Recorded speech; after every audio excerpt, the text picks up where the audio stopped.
Instead of focusing on people and coming out and see what conversation you're going to say in the car, that tells you where your focus was. So that's something we need. And then he says, 3 things will ruin the heart. Rasul alayhi salatu wasalam. 3 things will ruin the heart. Let's see, what is it? Or he said, the 3 things, your heart will never get ruined.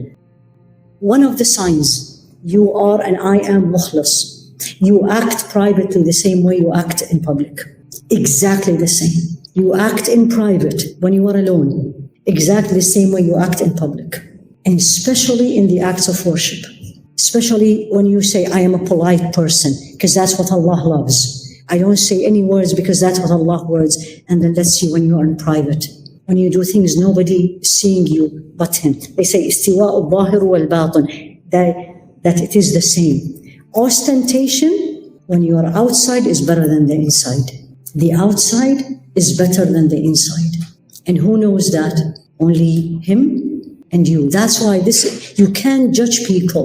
Never ever, never ever. And I have said it twice and I'll say it a third. Never ever say, I know why she is here. You never know. She's the only one who knows, and only Allah will know. So both are equal. And they say, what is to be a sincere? I'm just going to translate some of it. That they say, this is hard, but it's okay. Let's put A plus our goal. How about that? Right? We're still C, B, A. What do you think? Where are we? Come on. We have to have a degree. Right? Failure, okay. In the middle? C, sometimes. Maybe you are A. I can't say about me A. But maybe B, B plus, right? So they say, when you are with people, here and we are, you don't see people. You see only Allah. Then you are sincere to Him. Do you know what that means? No. You are looking at me as if I'm speaking French today. Well, what did she say? Okay, let's make it easier.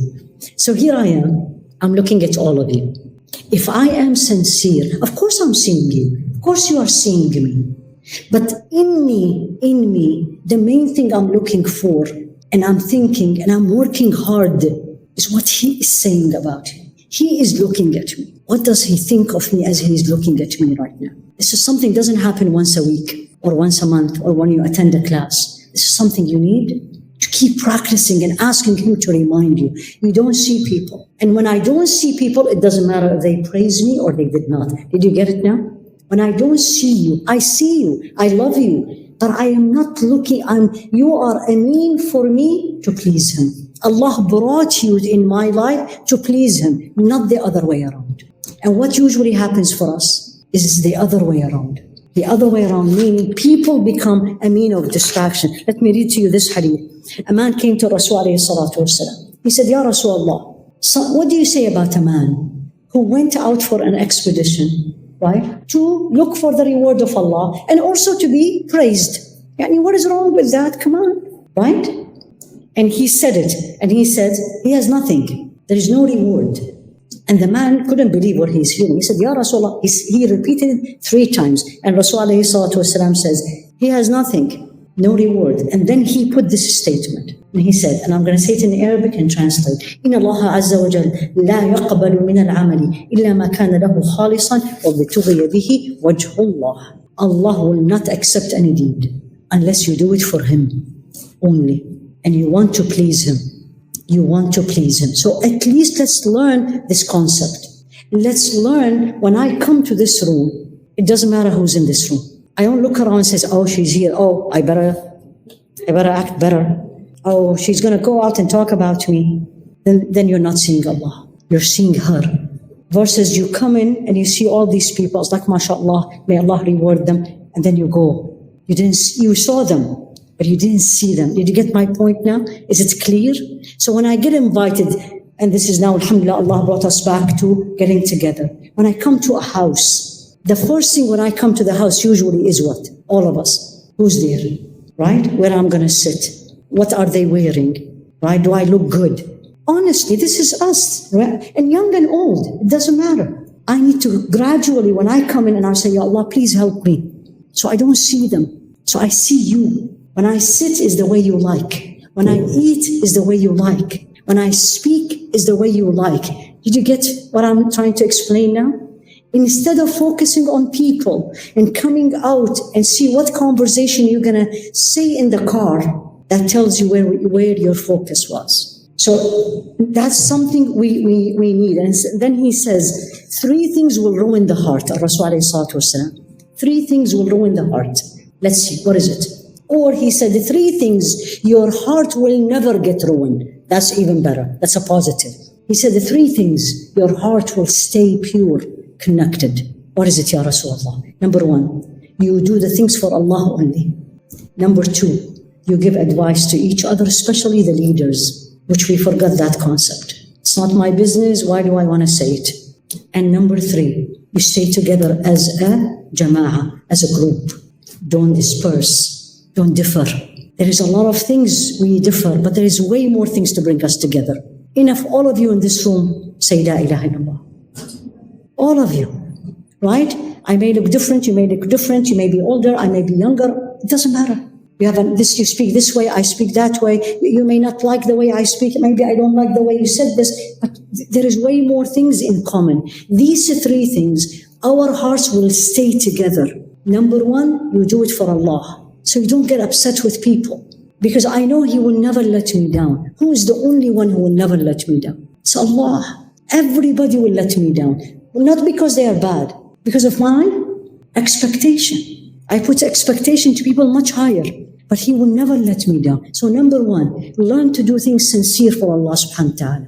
Number 2, give advice to people but in a nice way, and choose the right time, and choose the right words. And if you cannot do it, then don't speak negative about them, because that's what we are all good about.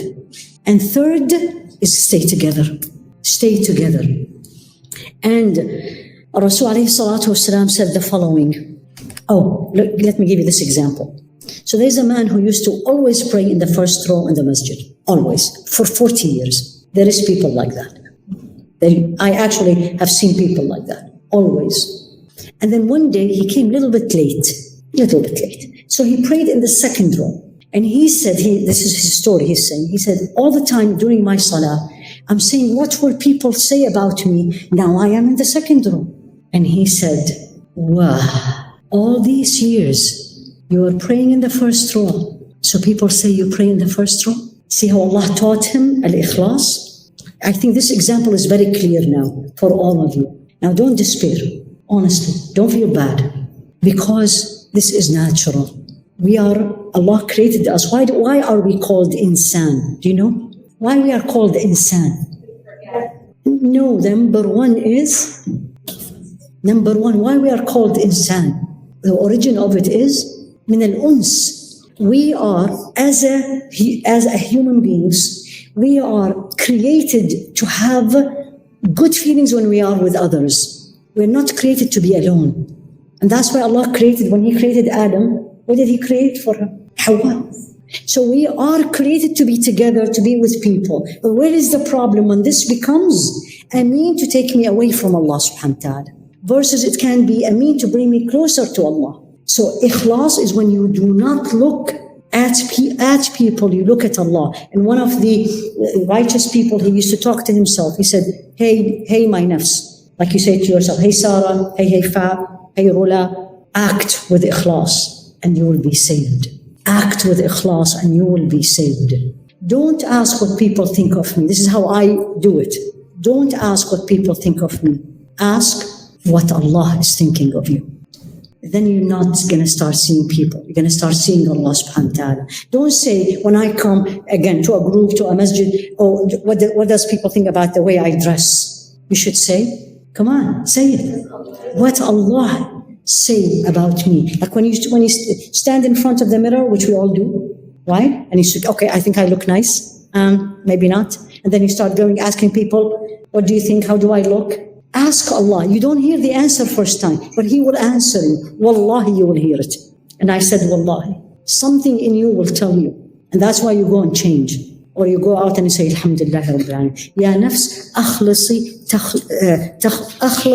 tukhlas.